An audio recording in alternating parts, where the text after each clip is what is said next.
Welcome, Ray, to Metallarium Pages. It's a great pleasure for me because I'm a huge fan of your career since the beginning to now. Thank you very much for to do this interview with us. So we really appreciate it. And first of all, how have you been during these last times with your personal projects, your life, etc.? Busy, man. Really, really busy. Ever since like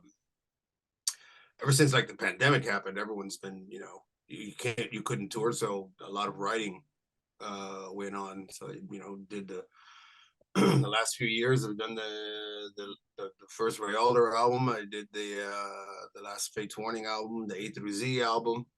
I did an album with Derek Sherinian and Bumblefoot, and a guy Glenn McMaster, called Figure of Speechless. I did this album, and I did another album with Jim Matthias, and I did an album together. There'll be more news about that later on. It's not Fates Warning, but the two of us did do an album together. So yeah, busy, man. Oh yeah, nice. So you're talking about the last 3 years were like a roller coaster due to the pandemic, war in Europe, etc. Yeah. And we were all affected somehow. So it's amazing, and even with all these troubles, you released an album with Fates Warning in 2020, another record with AC in 2022, and now with your second album. You told me a lot more records will come in the next months or years. So how you describe your experience through these complicated years? How do you manage to work with all these different bands? I guess I've been lucky. I've been really lucky, again, since we haven't been able to tour. You have to do something, to put food on the table, so to speak, and I don't like sitting around doing nothing. I like to keep busy. And it's funny because years ago, whenever I would do write an album with Jim or whatever, or Redemption or whatever, the whole point was to go on the road, that was just a necessary evil. You have to do that to do the other. But now it seems like just writing a lot more now. And I mean, I'd love to tour, but it's pretty difficult now, especially the guys in Fates. Joey's in 5 different bands now, and Bobby is playing with a country music star called George Strait in Texas. He's one of the biggest in America, actually.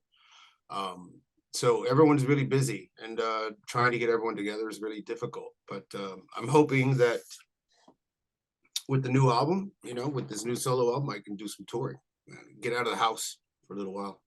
Okay, nice. Oh, you're talking about your first solo album was soft in most its sounds, and this new album is totally different. It sounds heavier. So how do you choose the musical direction for this new one? Where do you get the inspiration for your music and lyrics? Well, the first one, I think, when I did that one, I just sort of wanted to do something really different than Fates Warning. I wanted to show people that I was, capable of doing something different. No disrespect to Fates Warning. I love everything I do with them, but just to do something different. And that's what we did. That the songs weren't that heavy.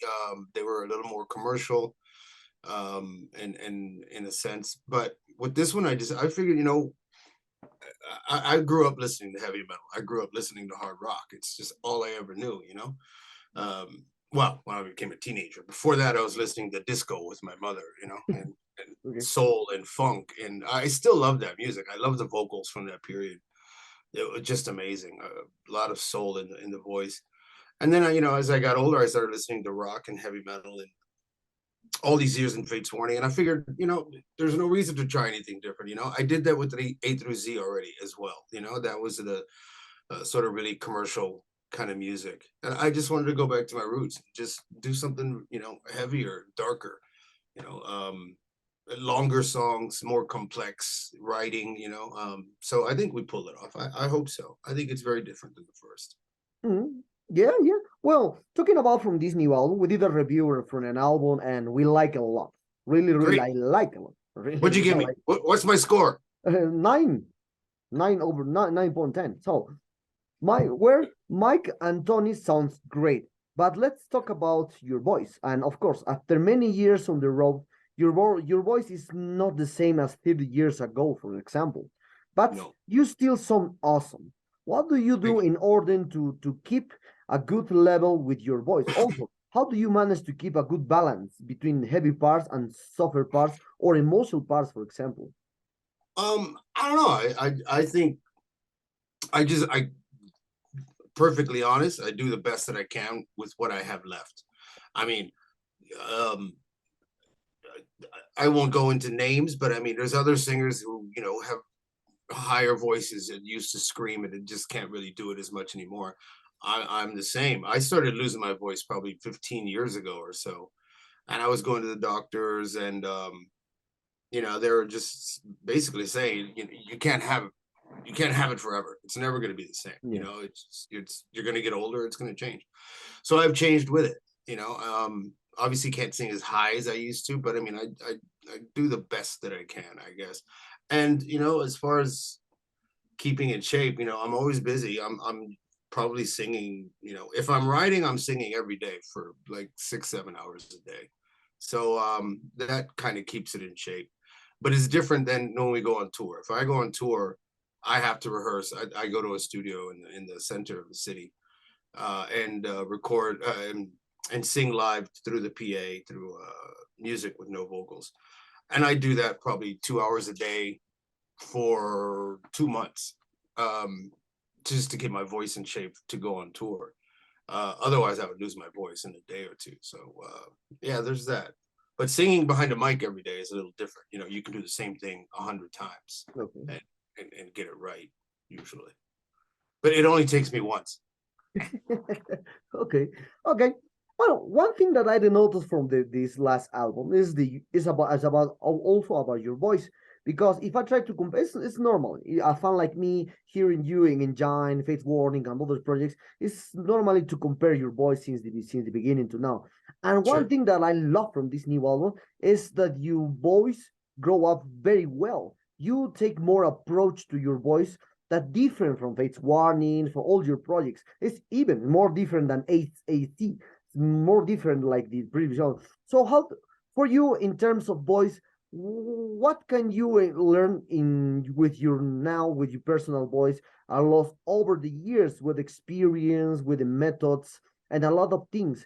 Do you think that is possible to get further beyond your comfortable zone and do new things with your voice? Well, I try. I mean, like with this one, I'm singing a lot heavier than I normally do. With Fates Warning, it's usually a lot cleaner. Yeah. Um, but with this one, I just felt the attitude was needed more in the song. So yeah, I think I kind of stepped out of my comfort zone a little bit on this album. But again, you know, I'm pretty much on this album.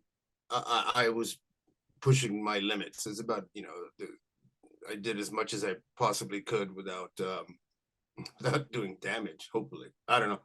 I think I sound okay still. But yeah, on this one, I definitely sang a lot heavier than I normally do. So yeah, I don't know. Mhm. Okay. Well, after many years in the music industry, how do you feel about releasing this new album compared to your first album? What this album means for you in your career? Well, I mean, to be honest, I don't know if Fates Warning is going to record any more new music. So Jim sort of doesn't want to do. He doesn't want to write new music right now for Fates Warning. I mean, maybe that'll change at some point, but right now he doesn't want to write any new music. So me being a singer for the last 30 plus years, you know, I need an outlet. I need to do something. And I don't want to join a band. I don't want to join another band. You know, I think I've done that. I would never be happy in a band as happy as I am with Fates or was with Fates or whatever. But so the solo thing for me is the next step. So for now, me looking into the future is doing more solo albums and going on the road with it and hopefully making a career out of it. And, I mean, I'm getting older, so I'm gonna do it as long as I can. So that's the next step, I think. Mhm. Okay. And relating to the promotion of this last album too, what are the plans after releasing the album? What are there plans to touring, perhaps in Europe, Asia, US, or who knows? Um, Perhaps you will came with you with this solo project. to Latin America? Who knows? I would love to. Well, the plan is now, once the album is released, to begin talking to booking agents and promoters and see if there's a need for me to be on the road. If anybody is willing to, take a chance, maybe we can set up a tour in Europe and see how that goes, and take it from there. If the album does well, then maybe America, and maybe South America. We'll see. I'd love to. Okay. Yeah. Talking about other things, in your career, you have seen and experienced a lot of changes in the music industry since the 80s to now. And now, as I mentioned before, the pandemic also affected all of us for this, a lot of chaos during the last 3, even the worst. So how do you see the music industry after these last 3 years? Is there anything you learned from these complicated times? Well, I mean, a lot has changed. Sadly, a lot of venues have closed, and it's still difficult to tour. I mean, bus companies went out of business.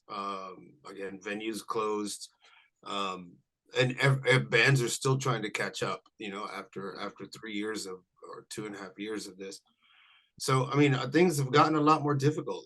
And again, we're trying to put some shows together for next year with Fates, but it's just proving really difficult. I know a few bands already that had booked tours in Europe and had to cancel because it just wasn't financially feasible for them. And again, a lot of bus companies have gone out of business, which is crazy. You can't. I mean, those things, you go on the road, you pay for a bus. It's like $1,500, $2,000 a day just for the bus. So imagine them being out of business for 2 years. I don't know. But I've noticed that. But I mean, the one good thing I think that came out of this whole pandemic is that, since bands couldn't tour, they had to write, or they had time to write.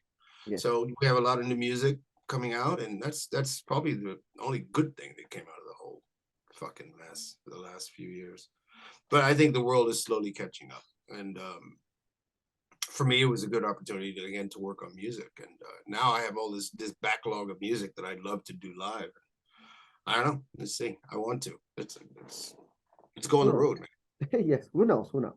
So nowadays there is explosion of the new bands, or maybe the technology connected us so much that we have access to thousands of bands, and people can even create albums at home. In this scenario, the progressive scene is not the exception. So have you ever felt overwhelmed by the idea of having to compete with so many bands? What inspired you to create new music in times when people don't listen to full albums, as is years before, due to the digital platform, for example? Yeah, I don't know. I've never had the feeling that we had to compete with anybody. We've always done our own thing. We always take a chance whenever Fates would write a new album. We're always taking a chance, and to be perfectly honest, we make music for ourselves. I mean, we don't really, go, okay, let's do this album so that everyone likes it. Perfect example would be A Pleasant Shade of Gray that we did, which was a big chance of, a 51-minute long album, and just one song.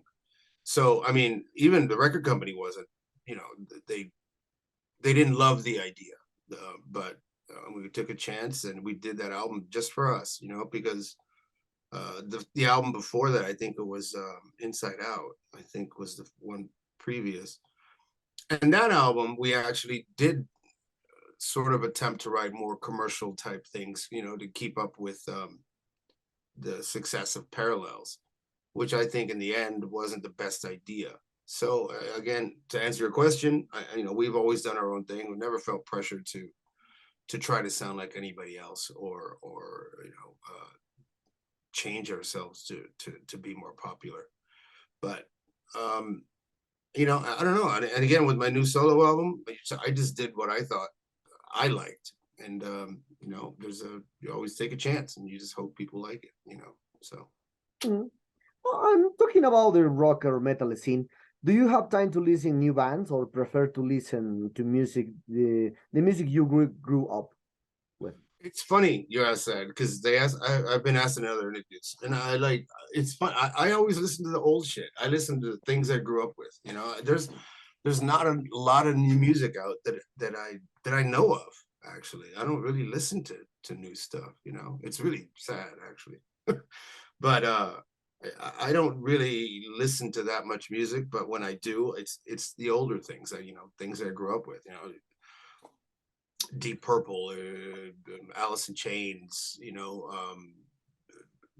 Soundgarden. There's one band. It's actually not even around anymore. That I considered new 12 years ago, called Fair to Midland. Amazing band, just incredible band. And they put out 3 albums, I think. And they were just amazing. They were like my favorite band, and they broke up. They just imploded. I don't know how or why. Okay. And again, one of the other newer bands I guess I like is Coheed and Cambria. I really love that band. Totally original, great sort of 70s rock prog vibe going on with them. It's easy going. I really love that. They're really great. And Ghost. I love Ghost again. So the 70s kind of sound, Yes. It's kind of funny. Yes. Really weird. Yes. So probably everyone asked for this, but Faith Warning is close to its 40 years as a band. So can we expect something special for such an important year? Well, we're trying to put something together for next year to do a few shows around the world. It probably wouldn't be a full tour, but it would be, a couple of shows here in this country, a couple of shows in this country, a few shows in America, and hopefully, hit South America. I think it's, nice to be in Peru again or in Chile. And one thing, we never played Argentina. I've always wanted to play Argentina, even Uruguay. I mean, I love Uruguay. I go to Uruguay almost every Christmas. We go to Uruguay. It's nice to be on the beach during Christmas. Nice. It's nice. But I love South America. I would love to go back. I'm just sad we haven't been there more. We've only been there a few times, and I'd love to go back, man. Yeah, it's beautiful. I have a great time there always. Yes. I remember when you played in Arequipa, Peru. Well, it's a great show there. So I was there. Oh, cool. Yeah, it was fun, man. It was fun. It was a great time. Yeah. It was wonderful walking around the city, and just the food was great. I remember that. We went to a wine and cheese bar of all things. It's the funniest thing. I don't know. I just remember that we're in Peru and we go to a wine and cheese bar. It's like, okay, tapas. Okay.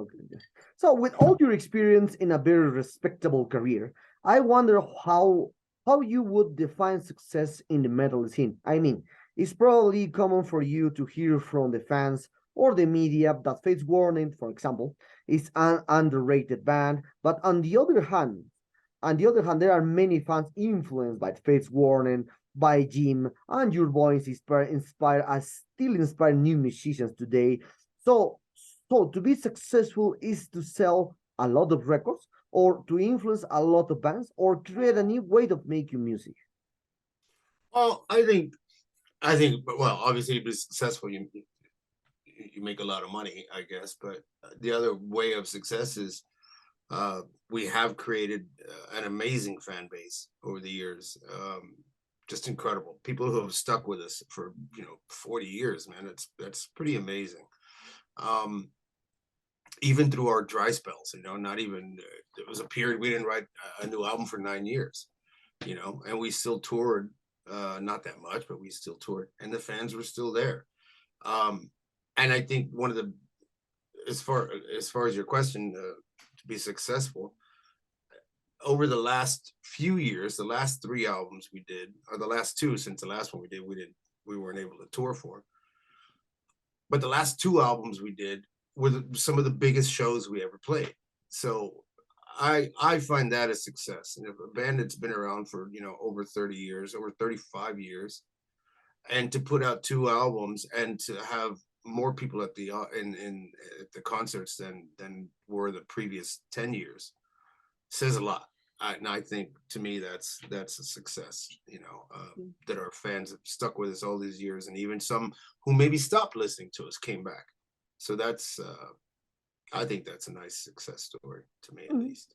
Okay, if you go back in time, is there something you would do in a different way in your career, or can you imagine yourself doing something different, something different from your music that you did? I love what I've done. I love, again, the fan base we've created. I love the music we've created. There's probably a few songs I would like to change that I don't really like what I did on it now, but that's about it. There's some older stuff I listen to now. What the fuck was I thinking? Okay. That's about it. Maybe some songs that I wrote, my melodies that I would change. But no, I wouldn't want to be in another band. I love the guys like my family. They are family to me. And every time we're on the road together, it's just, you're traveling with your brothers. And if anyone's never experienced it, it's hard to explain. But you're stuck on a bus for 6 weeks with 4 guys. Well, crew and everybody else. You're stuck on a bus for about 8 or 9 guys, and nobody fights. It's pretty amazing. So no, I wouldn't change anything. I'm glad that Fates chose me as their singer, and yeah, man, I'm happy. I'm happy with those decisions, all of them. Yeah. Okay. Well, we are very close to this interview, right? And for this aspect, one thing that I love from your since in your careers in the 80s and 90s is your musical project, Engine. So, with that band you did 2 albums. Then the band disappeared completely from the media, music, and with this aspect to revival, all things from the past, and a lot of people are revival, a lost jewel sometimes, reissues, revaluating, a lot of things. Did you ever think to bring back Engine with a new album, with the new things? Because now you have more time to do a new album Yeah. with Ben. Yeah, no, I never really thought about doing it again. I mean, it was a fun period. It was a time when I wanted, I really loved that like new metal thing. I was so into it for a while, and Deftones, and I just wanted to do something sort of like that. And it was a lot of fun. And Bernie was a good friend. I haven't spoken to him in years. I don't know how he's doing now, actually. I need to find out more. But it was just, Bernie and I hanging out one day and going, let's write some songs together. And we did. We wrote a couple of songs and said, maybe we'll see if we can get a label for it. So we sent it to Metal Blade. And they were like, yeah. You got any other songs? And it's, fuck, okay. So Bernie and I sat down at his house and recorded a couple of songs in like 2 days from beginning to end. We wrote and recorded the songs and sent them to Metal Blade. So we got signed. So that was kind of just a happy accident, like, okay. But that was cool. I really enjoyed that. But I think Engine was, it had that perfect sound with Bernie and Joey and Pete Parada. And I don't think I would do that again. I think my I don't know, my experiences, how would you say it? I would say my songwriting has gotten better, but you know what I mean? I think I've matured quite a bit since then. And, if we do end up doing a tour for the solo stuff, then we'll probably do some Engine songs just to have fun, I think. I did a show in Atlanta, Prog Power, last year, and we ended up doing a couple of Engine songs. So that was fun. That was cool. Okay. Well, last question. Fates Warning is one of the 4 pioneers band into the progressive metal scene. As I said in the previous questions, Fates Warning has a lot of tales in the world. A lot of bands are influenced by you. So, but now with this new development of technology, of the artificial intelligence, also there's a lot now, the arts and music are very related with this or AI in the music.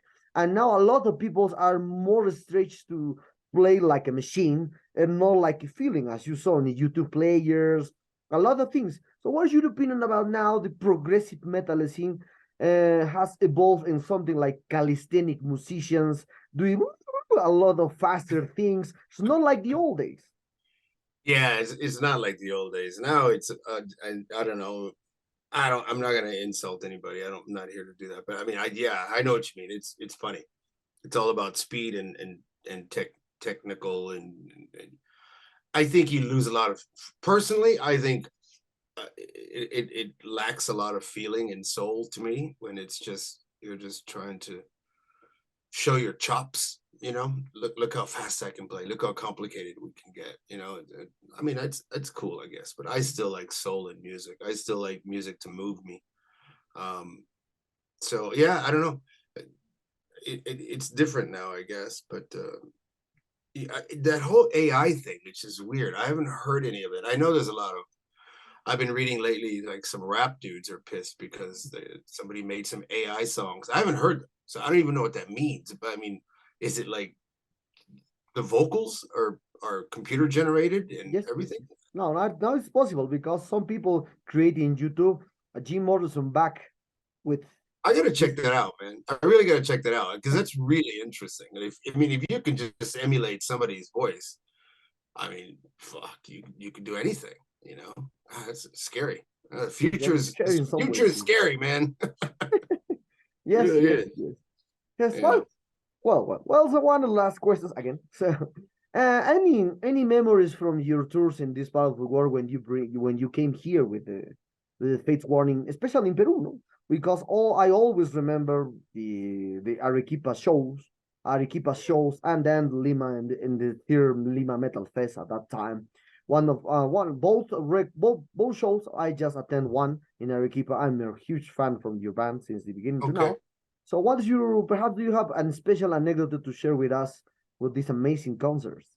God, I just remember I remember just stepping off the plane in the mountains and everything and thinking to myself like fuck I'm in Arequipa. Like I'd never in a million years thought I would be in Arequipa. I just, you know, to me it was fascinated. Everything, every minute being there was like just fascinating to me. Everything, the food, you know, even the hotel was beautiful, and the venue was great, and the crowd was great, and it was the funny thing was I remember being backstage, and a woman rolls up with a big can of oxygen, and I'm going, oh shit, what's that for? Who's that for? And she's like, it's for you. I was like, why? Why do I need that? And like, because the elevation, you may pass out or whatever. I was like, no. So I remember being on stage and and thinking the whole time, like, no, I'm okay. Huh? Like, you know, it made me paranoid. I was fine, but knowing that that fucking can of oxygen was there really freaked me out, man. It was funny. I'll never forget that. That was hilarious. And I smoke, so I was like sweating it the whole time, you know. But nah, everything was fine. We had a great time. I hope we can go back someday, man. I really do. You know, we'll see what happens, I guess. Okay, Yeah. okay. Well, thanks for this. Well, Ray, the sad times arrive at this interview. I hope you enjoyed this one like me. You're a terrific Sure, guy. I man. love your music and all your Yeah. projects. I got everything. I think. Awesome. I Awesome. think from your career. So, perhaps do you want to add something to your Latin American fans and Metallium followers? I just thanks all the years. Thanks for all the years of following us and you know, just keeping the faith, man. And every time we have something new, I hope you like it. Um, and I know times are tough for everybody. I say this in a lot of interviews, and so it's nothing to anybody. But you know, I know times are tough, but times are tough for us as well as far as musicians. And I just hope everyone doesn't try and download the album for free and actually spends the $10 or whatever it is for the CD or for the digital download or something. Because if I don't sell albums, record company is not going to keep Yeah. giving me money to make albums. So, and I don't make shit, just so you know. But I know I hope if everybody enjoys it, the music, that they'll you know spend a little bit of money and purchase the album. I hope that's my only request, and also that I hope you enjoy the music. That's it.